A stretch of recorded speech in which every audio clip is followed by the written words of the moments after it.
Salut à tous et à toutes, c'est l'équipe Kuzobit et on se retrouve avec plaisir pour une nouvelle vidéo s'intitulant Présentation de figurines, épisode 12. Donc c'est une figurine qui a participé à un des concours d'Hobby Figurines, donc le concours de juillet.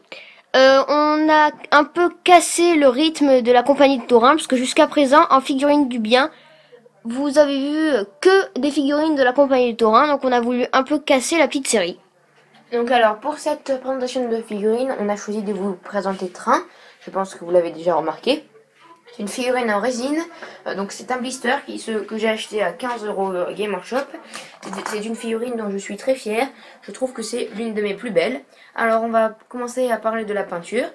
Donc pour la peinture, pour tout ce qui est métal, c'est une couche de base de Lee Blecher. Donc en fait, il n'y a que le marteau.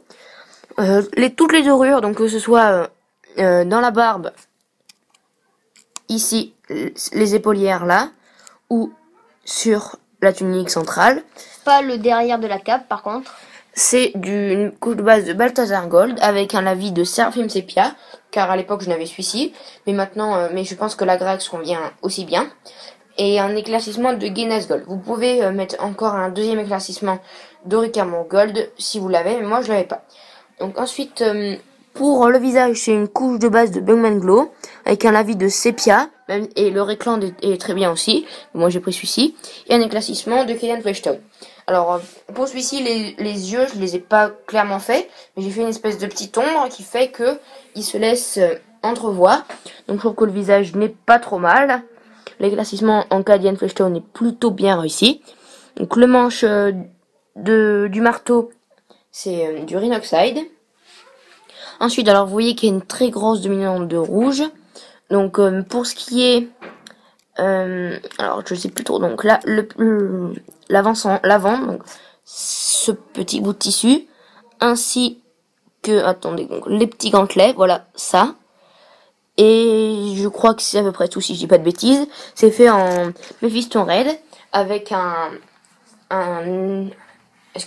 lavis de Camber Crimson et un éclaircissement en Mephiston Red plus blanc.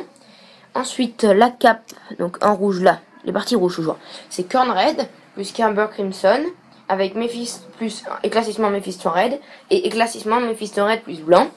Donc je trouve que j'ai bien réussi la cape et j'ai fait un lavis de finition de Camber Crimson pour, donc ça peut correspondre à un glacis, pour un peu atténuer l'éclaircissement. Donc j'ai fait ces étapes de rouge sur les parties entre les dorures, ainsi que là, au-dessus de XV88, et les bottes. Et donc vous voyez une petite lisière, une petite partie en doré. Alors, les cheveux, c'est une couche de base de Abaddon Black, avec un brossage à sec de Starvamin Fur, un brossage à sec de Palid Flèche et un lavis de Null Oil.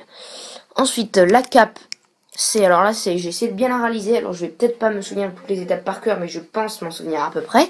Donc, en ce qui est partie fourrure, c'est couche de base XV88, lavis de Seraphim Sepia, éclaircissement en brossage en style Légion Drabe, éclaircissement en style Légion Drabe plus blanc, et en lavis, je crois que j'ai mis un lavis à la fin de Null Oil. Mais ça, c'était pareil, en fait, pour plutôt faire un glacis atténué, et j'aime bien, sur mes dernières figurines, j'essaye de mettre un lavis à la fin. Je trouve que ça rend bien. Donc je mets un premier lavis, je fais l'exercice, je mets un deuxième lavis. Souvent ça rend pas mal. Donc la peinture c'est terminé, je trouve que c'est une très belle figurine, dites-moi ce que vous en pensez. Le socle, oui c'est vrai, le socle. Donc c'est le même que tous mes Ronin, hein. Donc de la colle PVA, du sable, du Mournfang Brown, ainsi qu'un brossage en Bishop T-Bone et après des touffes d'aile. Donc au niveau du jeu et de l'histoire, c'est le père de Thorin et le fils de Tror. Donc c'est l'héritier de la lignée de Durin après son père. Donc on raconte qu'après la mort de son père, il est parti un peu en exil et qu'il est devenu un peu, certains disent qu'il est mort, mais Thorin aurait entendu des rumeurs sur son retour.